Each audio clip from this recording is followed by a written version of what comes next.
Welcome to the AI Checkpoints. Imagine a world where every single learner, no matter their background or where they live, had access to a truly personalized tutor.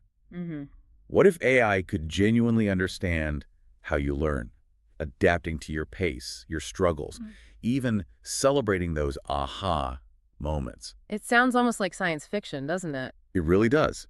But what if it's much closer than you might think?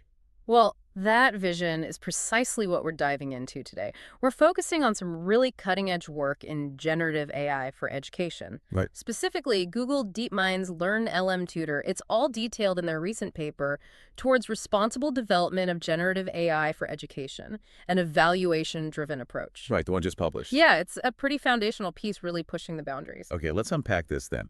Our mission today is to pull back the curtain on how this next-gen AI agent is being built and, crucially, how it's being tested. Exactly. It's not just about making it smart, but making it effective and safe. We're going to look at the challenges, the breakthroughs, and what it all means for you, the learner. Think of this as like your shortcut to getting really informed on the leading edge here. Without needing a PhD in AI or pedagogy to understand it. Precisely. So let's start with the big picture, the grand challenge. Equitable, universal access to quality education. It's a massive global problem. It really is. The scale is staggering. Yeah, I mean, the paper mentions these statistics. Like, before the pandemic, something like 53% of 10-year-olds in low to middle income countries were in learning poverty. Which is just heartbreaking. And it's not just elsewhere. No, exactly. Even here in the U.S., you have severe teacher shortages. The paper cites, I think, 40% of district leaders calling it severe or very severe. And the pandemic only made things worse, especially for disadvantaged kids. Right. So it's a pretty dire situation. It is. And this is where generative AI offers this glimmer of hope. The potential for a personal tutor for every learner, and maybe a teaching assistant for every teacher. Imagine that. Just think of the impact. It could be transformative, truly leveling the playing field. But, and here's the kicker, right? This dream, it hasn't quite happened yet. Despite all the AI hype, why not? What's the bottleneck? Well, it turns out it's surprisingly hard to translate the art of teaching that pedagogical intuition educators have into instructions an AI can reliably follow. It's not just about knowing facts. It's about how you guide someone. Exactly. And plus, we haven't really had great ways to measure if an AI is truly teaching effectively. So Yeah. a core point in the DeepMind paper. Okay, so that brings us to LearnLM Tutor itself. How did they build it? You mentioned something about a participatory approach. Yeah, and this is really fascinating. It wasn't just AI engineers in a room. It was this big multidisciplinary effort. Like who? Experts in pedagogy, cognitive science, AI, ethics, and crucially, they worked directly with actual students and teachers from the very beginning. So grounding it in real-world needs. Absolutely. They ran workshops, did interviews, really trying to understand what learners and teachers actually need and value. And what did they find? What do students struggle with or want from an AI tutor? A few key things came up. Students mentioned struggling with time management, feeling overwhelmed by huge blocks of text from AI, that wall of text problem. Oh, I can relate to that. Right. And demotivation, too. But interestingly, many found AI tutors less intimidating than humans for asking basic questions, less fear of judgment. That makes sense. So what did they want the AI to do? They wanted short, step-by-step guidance, frequent check-ins, and this was critical, they wanted the tutor not to just give them the answer straight away. Which is totally different from how most general AIs work. They usually just want to give you the answer. Precisely. They wanted help discovering the answer. What about the teachers? What were their perspectives? Well, teachers had natural concerns, about AI making mistakes, hallucinations, or students cheating, or the AI just not adapting well. Understandable worries. Very. But overall, they saw Gen AI positively, more as a tool to assist them, something to free up their time for deeper interactions, not replace them. So AI as a helper, not a replacement. That was the dominant view, an assistant to empower them. Okay, so based on all that feedback, what were the core design principles for LearnLM Tutor? It boiled down to really key pedagogical ideas. Don't give away solutions, encourage discovery, make explanations clear, use real-world links. Keep it practical. Yeah, be encouraging, celebrate progress, make mistakes okay, proactively check in if a student seems stuck, ask questions to check understanding, and break down thinking step by step. Sounds like a really good human tutor, actually. That's the goal. Yeah. Capture the essence of effective human teaching. So how do you actually make an AI do all that? Because it sounds way more complex than just writing a clever prompt. Exactly. And this is a really important distinction they make. There's prompting, where you basically just tell the AI in plain English what to do. Like giving instructions. Right. It's easy, but it often falls short for something this nuanced. It's hard to capture subtlety, it can be inconsistent, and the AI often reverts to its default just answer the question behavior. Okay, so prompting has limits here. Definitely. Which brings us to fine-tuning.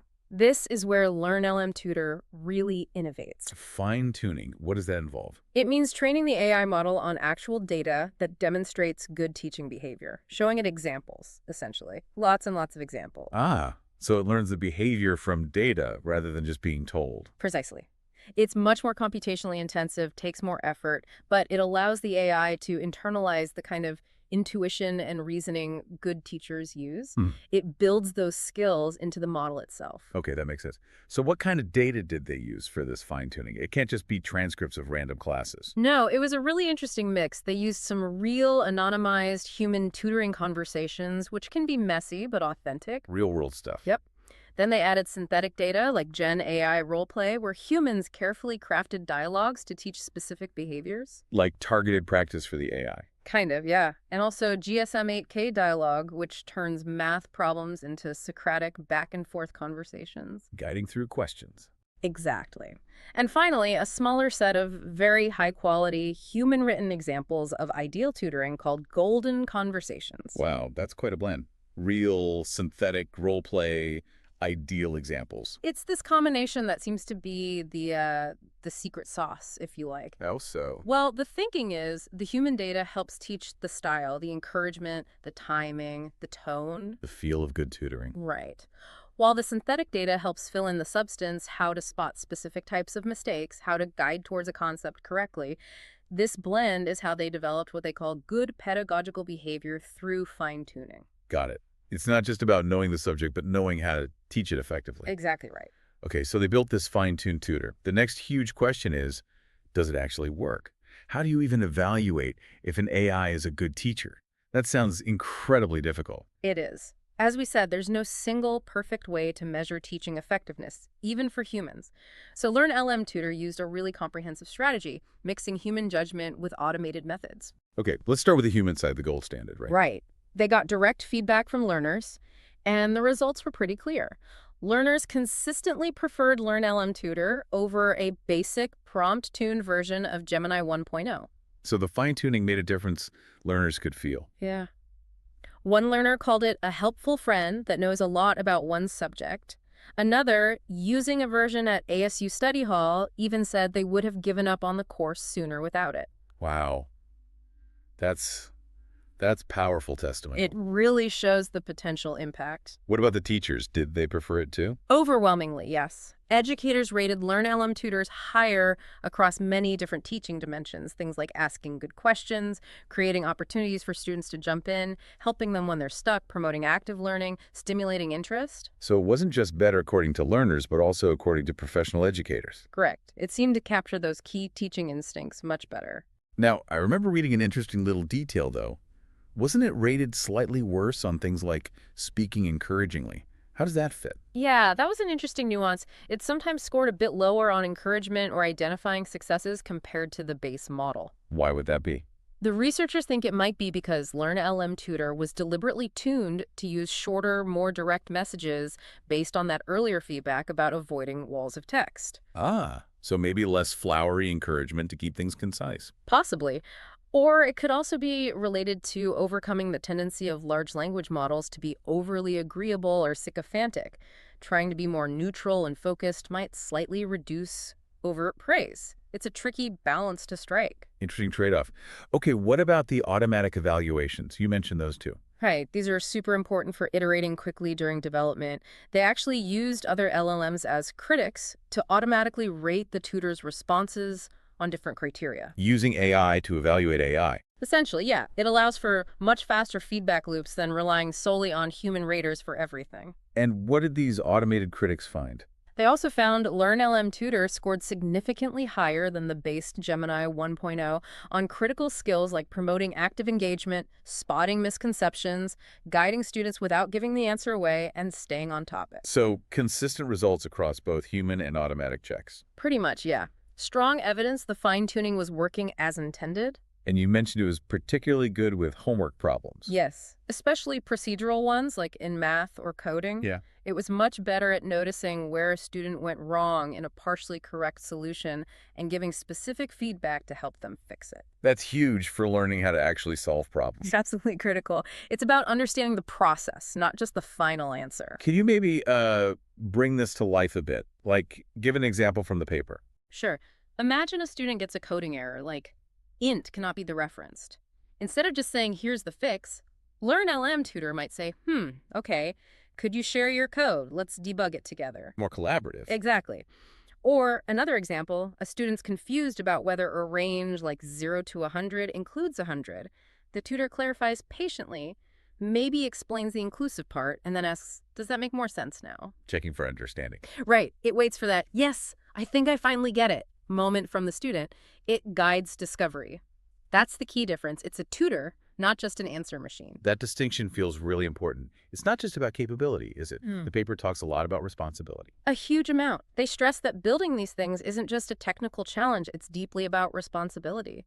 Their whole process is guided by Google's AI principles and this idea of a socio-technical view. Socio-technical, what does that mean in this context? It means looking beyond just the individual user. How does this AI impact the classroom, the school, the entire education system? What are the broader effects?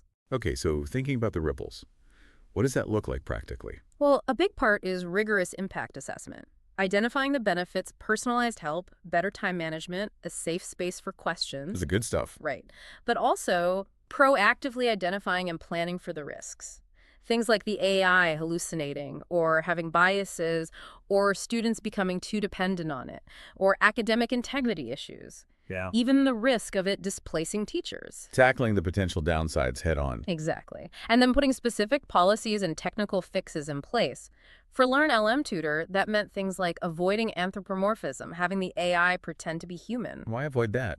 Seems like it might make it friendlier. It's a deliberate choice to manage expectations and avoid potential issues like students forming unhealthy attachments or over-relying on the AI emotionally. They want it to be clearly seen as a tool. Makes sense. Keep that boundary clear. Right. They also maintain neutrality on sensitive topics and use safety fine-tuning and red teaming, basically, trying to break it themselves to find and fix safety issues before it goes anywhere near real users. So safety and responsibility are baked in from the start. That's the approach. They track things like instances of the model sounding too human and actively work to reduce them through fine-tuning. It's about preventing inappropriate relationships or over-reliance. It really sounds like a meticulous, thoughtful process. It does. Very evaluation-driven and responsibility-focused. So we've taken this deep dive into LearnLM Tutor. It's a really fascinating look at how generative AI is being carefully shaped for education. It's about empowering learners, helping teachers, and doing it responsibly. Yeah, the journey's definitely not over, but the progress here is incredibly encouraging. It gives you a real glimpse into a future where learning could be much more personalized and accessible. It feels like a crucial first step, establishing ways to evaluate these tools and inviting collaboration. Absolutely. This work sets a foundation and, importantly, calls for the wider community, researchers, edtech companies, educators, ethicists, to work together on shared guidelines and push this forward responsibly. The more collaboration, the better these tools can become for everyone. Exactly. So as we think about LearnLM Tutor and AI learning the art of teaching, it really makes you wonder, doesn't it? What other uniquely human arts might AI redefine next? And, maybe more importantly, what new skills will we need when our learning tools become this powerful and personalized? Something to chew on. Hit like and subscribe if you like the content. See you next time.